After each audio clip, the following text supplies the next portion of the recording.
Hello class 9th। चलिए अब हम लोग आगे कॉन्स्टिट्यूशनल डिज़ाइन चैप्टर को पढ़ते हैं और आज हमें पढ़ना है the constituent assembly. Who then were the makers of Indian constitution. जब हम भारतीय संविधान के बारे में पढ़ ही रहे हैं तो हमें ये भी मालूम होना चाहिए कि आखिरकार वो कौन लोग थे जिन्होंने भारतीय संविधान को बनाया था। You will find here very brief sketch of some of the leaders who played an important role in making the constitution. और यहाँ पर ब्रीफ स्केच दे रखा है बहुत सारे लोगों का जिन्होंने भारतीय संविधान को बनाने में बहुत ही महत्वपूर्ण भूमिका निभाई थी। एक एक करके मैं नाम भी आपको पढ़ के सुना देती हूँ।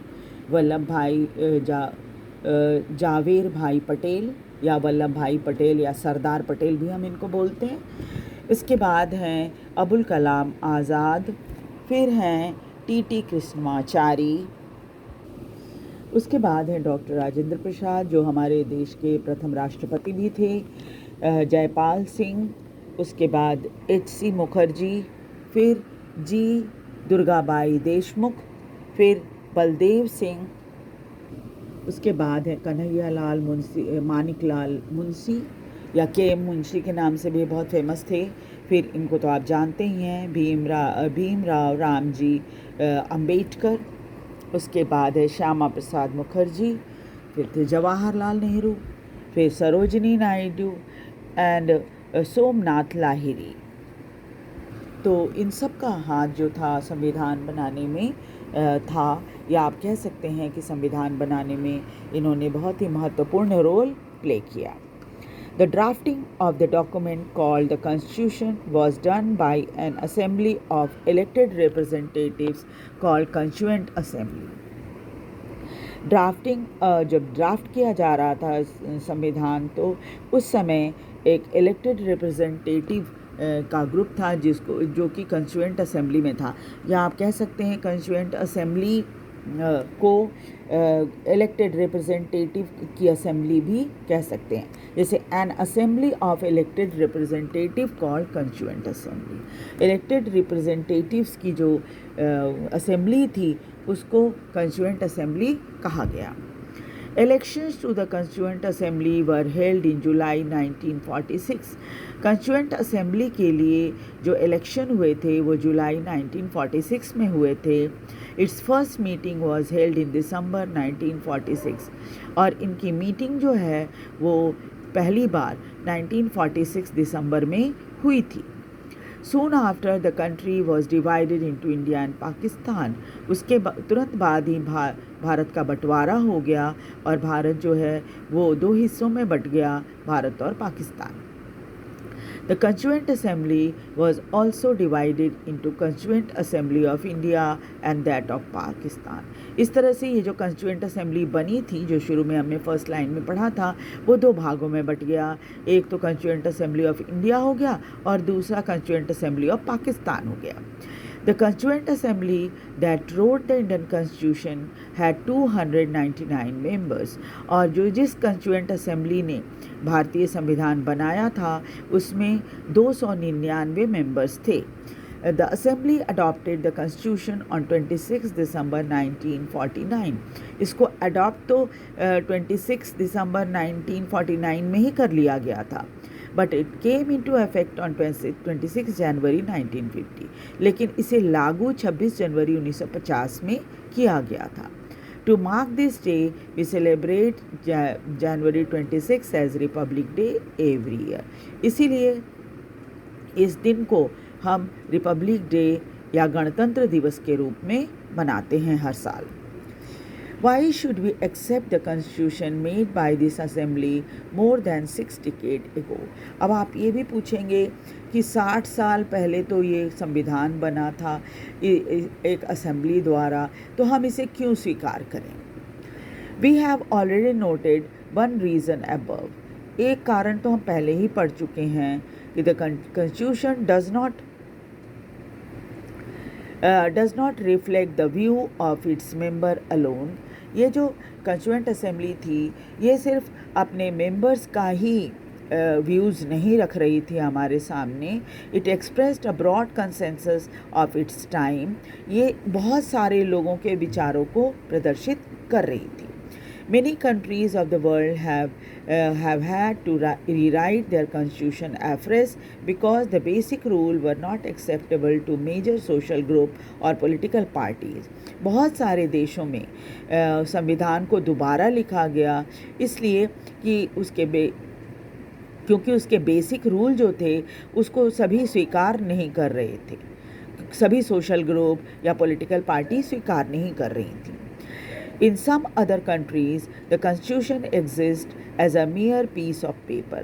और कई देशों में तो संविधान जो है बस एक किताब के रूप में या कुछ पीस ऑफ पेपर के रूप में है. No one actually follow it. कोई इसको फॉलो नहीं करता या कोई इसे लागू नहीं किया गया है. The experience of our constitution is different. लेकिन हमारा जो अनुभव है संविधान के बारे में वो बिल्कुल अलग है. Over the last half century, पिछले 50 सालों में several groups have questioned some provision of the constitution. संविधान के कुछ भागों के ऊपर कई लोगों ने प्रश्न उठाए हैं. But no large social group or political party has ever questioned the legitimacy of the constitution itself. लेकिन किसी बड़े सोशल ग्रुप या पॉलिटिकल पार्टी ने कभी ये प्रश्न नहीं उठाया कि ये संविधान का क्या मतलब है ना, संविधान क्यों है. This is an unusual achievement for any constitution. किसी भी संविधान के लिए ये एक बहुत ही अनोखा अनुभव या अचीवमेंट है. Second reason for accepting the constitution is that the Constituent Assembly represented the people of India. दूसरा रीज़न इसको संविधान को स्वीकार करने का ये है कि कंस्टिट्यूएंट असेंबली पूरे भारत को रिप्रेजेंट करता था. There was no universal adult franchise at that time. उस समय यूनिवर्सल एडल्ट फ्रेंचाइज नहीं था, यानी कि वोट डालने का अधिकार सभी को नहीं था. आपको पता ही है कि उस समय 21 वर्ष उम्र हुआ करती थी, लेकिन इसके बावजूद भी सभी को वोट डालने का अधिकार नहीं था. So the Constituent Assembly could not have been chosen directly by all people of the country. इसलिए संवैधानिक जो असेंबली थी, कंस्टिट्यूएंट असेंबली, उसको सभी लोग तो नहीं चुन सकते थे क्योंकि उस समय ऐसा प्रोविज़न ही नहीं था. It was elected mainly by the members of existing provincial legislature that we mentioned above. और इसको सिर्फ जो प्रोविंशियल जो उस समय का प्रोविंशियल लेजिस्लेचर था उसको मेंबर जो थे प्रोविंशियल लेजिस्लेचर के उन्होंने ही चुना था. This ensured a fair geographical share of members from all region of the country. हालांकि ये था कि भारत के हर हिस्से के लोग जो थे रिप्रेजेंटेटिव थे वो उस कंस्टिट्यूएंट असेंबली में थे. The assembly was dominated by Indian national Congress. जो प्रमुख पार्टी थी या डोमिनेंट पार्टी आप कह सकते हैं वो कांग्रेस थी. The party that led India's freedom struggle. ये वो पार्टी थी जो स्वतंत्रता संग्राम में भी सबसे आगे थी.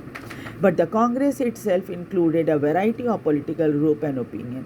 लेकिन कांग्रेस के अंदर भी बहुत तरह की विचारधारा और विश्वास रखने वाले लोग थे. The assembly had made members who did not agree. Assembly had many members who did not agree with the Congress. Assembly में बहुत सारे ऐसे मेंबर भी थे जो कांग्रेस की विचारधारा कांग्रेस की विचारधारा उनको स्वीकार नहीं थी, यानी मतभेद था. In social terms too, the assembly represented members from different language group, caste, class, religion and occupation. इसके अलावा सोशल पॉइंट ऑफ व्यू से अगर देखा जाए तो असेंबली में बहुत तरह के अलग अलग भाषा बोलने वाले लोग थे, अलग जाति के लोग थे, अलग अलग क्लासेस के थे, अमीर गरीब, रिलीजन, अलग अलग धर्म के थे और अलग अलग काम धंधे करने वाले लोग भी थे. Even if the Constituent Assembly was elected by universal adult franchise, its composition would not have been very different. अगर उस समय भी, ये तो हुआ नहीं था उस टाइम, लेकिन अगर उस समय भी यूनिवर्सल एडल्ट फ्रेंचाइज हुआ होता तो क्या होता कि ऐसा कुछ बहुत ज़्यादा फ़र्क नहीं पड़ने वाला था. Finally the members in which the constituent assembly work give sanctity to constitution. इस तरह से जिस तरह से कंस्टिट्यूएंट असेंबली ने एक संविधान को एक पवित्र किताब के रूप में स्वीकार किया। The constituent assembly worked in systematic open and consensual manner, क्योंकि जो कंस्टिट्यूएंट असेंबली थी उसने बड़े ही सिस्टमेटिक तरीके से और बहुत खुले से और बहुत सबके विचारों को सुनकर तब उन्होंने काम किया था। First one basic principle was decided and agreed upon. सबसे पहले तो संविधान का बेसिक प्रिंसिपल्स बनाया गया कि हम ये बेसिक प्रिंसिपल बना रहे हैं, सबको स्वीकार है ना।